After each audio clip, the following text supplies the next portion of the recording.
परिचय। सर, हम आव्यूह के सिद्धांत को कहाँ लागू करते हैं? बेटा, हम आव्यूह का उपयोग रेखीय समीकरण की प्रणाली की संहत तथा सरल विधि को प्राप्त करने के लिए करते हैं। विभिन्न कंप्यूटर अनुप्रयोगों के लिए क्या हम आव्यूह का उपयोग कर सकते हैं? आव्यूह के संकेतन और संक्रियाओं का उपयोग पर्सनल कंप्यूटर के लिए इलेक्ट्रॉनिक स्प्रेडशीट प्रोग्राम में किया जाता है, जिसका बारी बारी से व्यापार तथा विज्ञान के विभिन्न क्षेत्रों में प्रयोग किया जाता है, जैसे बजट, बिक्री प्रक्षेपण, लागत अनुमान, प्रयोग के परिणामों के विश्लेषण आदि में। सर, क्या आव्यूहों का गुणा किया जा सकता है? हाँ, हम आव्यूह का गुणा कर सकते हैं। इसकी विधि अलग है। क्या तुम सीखना चाहते हो? हाँ सर। ठीक है, आज मैं तुम्हें आव्यूहों के गुणन के बारे में सिखाऊंगा। उद्देश्य: इस पाठ के अंत में आप निम्न करने में सक्षम हो जाएंगे। एक अदिश से एक आव्यूह में गुणा करना, एक आव्यूह के योगफल के गुणधर्म को समझना, एक अदिश गुणन के गुणधर्म को जानना, आव्यूहों के गुणन की विधि को जानना, एक आव्यूह के गुणन के गुणधर्मों को समझना, एक अदिश से एक आव्यूह का गुणन। आव्यूह के गुणन के दो प्रकार होते हैं, अदिश गुणन तथा आव्यूह गुणन। अदिश गुणन आसान है। हम बस एक नियत संख्या लेते हैं जिसे एक अदिश कहा जाता है तथा उसका गुणन आव्यूह की प्रत्येक प्रविष्टि से करते हैं। दिए गए आव्यूह ए के लिए 2a ज्ञात कीजिए। 2a ज्ञात करने के लिए प्रथम अदिश गुणन करने के लिए हम सिर्फ 1 2 का गुणा आव्यूह में प्रत्येक प्रविष्टि से करते हैं। अतः उत्तर निम्न है। आव्यूह का ऋण आव्यूह। आव्यूह के ऋण आव्यूह को घटा a से निरूपित किया जाता है। हम निरूपित करते हैं घटा a बराबर घटा 1a, आव्यूह के योगफल के गुणधर्म। वास्तविक संख्याओं के लिए योगफल के आधारभूत गुणधर्म आव्यूह के लिए भी सत्य है। मान लीजिए कि a, b तथा c m गुणा n आव्यूह हों, तब 1 a जमा b बराबर b जमा a, जो कि क्रम विनिमय का गुणधर्म है। 2 सहचर्य गुणधर्म है a जमा b जमा c बराबर a जमा b जमा c। 3 योग का तत्समक 1 m गुणा n आव्यूह o इस तरह है कि a जमा o बराबर a। 4 योग का प्रतिलोम किसी m गुणा n आव्यूह a के लिए 1 m गुणा n आव्यूह b घटा a कहा जाता है, इस तरह है कि a जमा b बराबर o। अदिश गुणन का गुणधर्म। साधारण बीजगणित के सभी नियम आव्यूहों के योगफल या व्यवकलन अथवा उनके अदिशों के गुणन पर आधारित हैं। प्रथम गुणधर्म है यदि a तथा b समान कोटि की 2 आव्यूह हों तथा यदि k एक अदिश हो, तब k a जमा b बराबर k a जमा k b।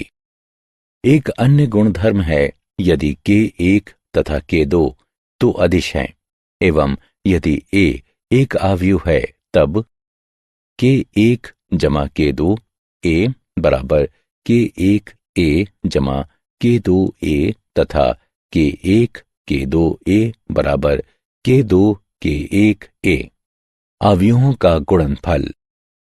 हम 2 आव्यूहों का गुणा कर सकते हैं यदि और केवल यदि प्रथम आव्यूह के स्तंभों की संख्या द्वितीय आव्यूह की पंक्तियों की संख्या के बराबर हो, अन्यथा 2 आव्यूहों का गुणन अपरिभाषित होता है। आव्यूह के गुणन की कोटि है प्रथम आव्यूह की पंक्ति गुणा द्वितीय आव्यूह का स्तंभ। आव्यूह के गुणन की विधि। चलिए अब 2 आव्यूहों के गुणन की विधि सीखते हैं। आइए एक सामान्य 2 गुणा 3 आव्यूह से एक 3 गुणा 2 अवयव का गुणन करते हैं। उत्तर 1 2 गुणा 2 अवयव होगा। हम क्रमशः अवयवों को जोड़ते और गुणा करते हैं। हम प्रथम अवयव की पहली पंक्ति लेते हैं, द्वितीय अवयव के प्रथम स्तंभ में एक एक अवयव में बारी बारी से नीचे की ओर गुणा करते हैं। हम परिणामी गुणन को जोड़ते हैं। हमारा उत्तर अवयव में स्थिति A11 बाएं शीर्ष में रखा जाता है। हम प्रथम अवयव की पहली पंक्ति तथा द्वितीय अवयव के दूसरे स्तंभ के लिए यही प्रक्रिया करते हैं। परिणाम को A12 स्थिति में रखा जाता है। अब प्रथम अवयव की दूसरी पंक्ति के लिए तथा द्वितीय अवयव की पहली पंक्ति के लिए करते हैं। परिणाम को A21 स्थिति में रखा जाता है। अंत में हम प्रथम अवयव की दूसरी पंक्ति तथा द्वितीय अवयव के दूसरे स्तंभ के लिए करते हैं। परिणाम को A22 स्थिति में रखा जाता है। अतः हमारी दो अवयवों के गुणन का परिणाम इस प्रकार है। उदाहरण, दो अवयव दिए गए हैं। निर्णय लीजिए कि किस अवयव के गुणन AB अथवा BA को परिभाषित किया गया है तथा उसका आकलन कीजिए। क्योंकि A 2 गुणा 3 है तथा B 3 गुणा 4 है, उस क्रम में गुणन AB परिभाषित है तथा गुणन अवयव AB का परिणाम होगा 2 गुणा 4। गुणन BA अपरिभाषित है, क्योंकि पहले गुणनखंड B में 4 स्तंभ हैं, किंतु द्वितीय गुणनखंड A में केवल 2 पंक्तियां हैं।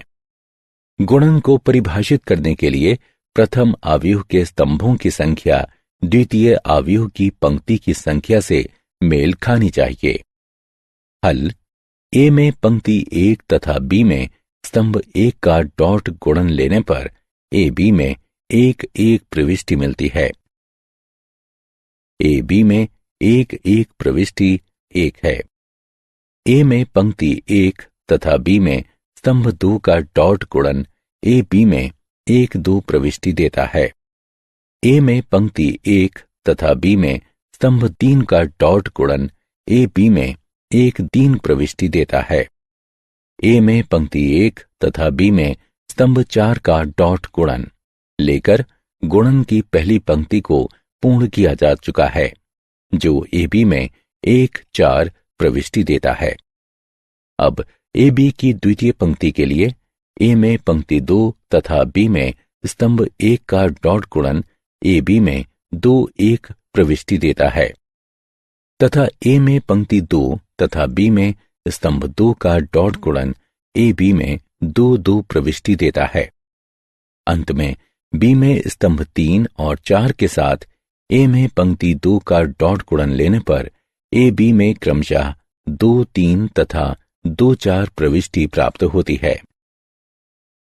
अतएव AB को हल किया जा सकता है। पंक्ति अनुसार पहली पंक्ति 1 3 घटा 2 घटा 2, दूसरी पंक्ति घटा 10 11 घटा 10 19। अवयव के गुणन के दौरान विचार किए जाने वाले कुछ बिंदु। यदि AB परिभाषित है तब BA परिभाषित होना चाहिए।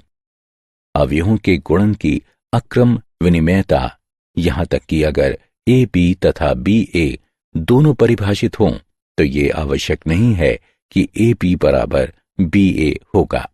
अवयवों के गुणन के गुणधर्म। अवयव का गुणन सहचर्य होता है। उदाहरणार्थ, 3 अवयव A, B तथा C दिए गए हैं, अतः निम्नलिखित पहचान सर्वथा सत्य है। AB गुणा C बराबर A गुणा BC। योग में अवयव का गुणन वितरण होता है। A गुणा B जमा C बराबर A गुणा B जमा A गुणा C। गुणक पहचान का अस्तित्व।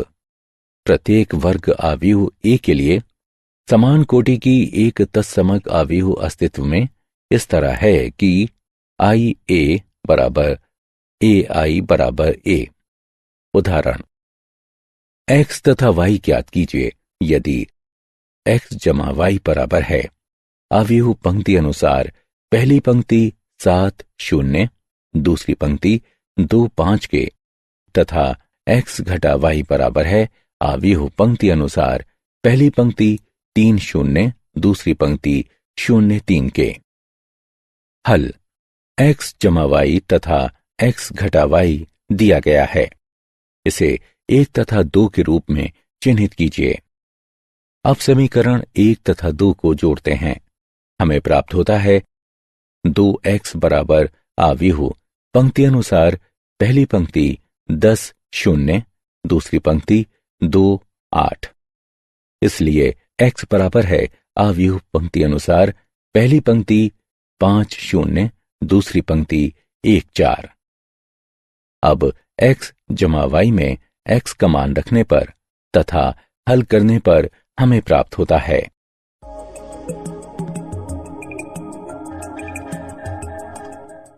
अवयव y बराबर है पंक्ति अनुसार पहली पंक्ति 2 0, दूसरी पंक्ति 1 1 के। क्या आप जानते हैं अवयव का उपयोग सामान्यतः लंबे समीकरण को हल करने के लिए बीजगणित में किया जाता है। चरों जैसे कि x तथा y लिए गए हैं तथा संख्याओं के वर्ग या आयताकार ग्रिड बनाने के लिए परिणामी संख्याओं को पंक्ति एवं स्तंभों में व्यवस्थित किया गया है। प्रश्नों को और अधिक सहजता से हल करने के लिए इन संख्याओं की गणना की जाती है। सारांश। आइए हमने जो कुछ सीखा है उसे संक्षेप में दोहराएं। घटा a बराबर घटा 1 गुणा a घटा b बराबर a जमा घटा 1 गुणा b, a जमा b बराबर b जमा a जमा b जमा c बराबर a जमा b जमा c, जहां a b तथा c समान कोटि की हैं। k गुणा a जमा b बराबर k गुणा a जमा k गुणा b, जहां a तथा b समान कोटि की हैं, k अचर है। k जमा l गुणा a बराबर k गुणा a जमा l गुणा a, जहां k तथा l अचर हैं। हम दो अवयवों का गुणा कर सकते हैं यदि और केवल यदि पहले अवयव के स्तंभों की संख्या दूसरे अवयव की पंक्तियों की संख्या के बराबर हो। a गुणा bc बराबर ab गुणा c, a गुणा b जमा c बराबर a गुणा b जमा a गुणा c।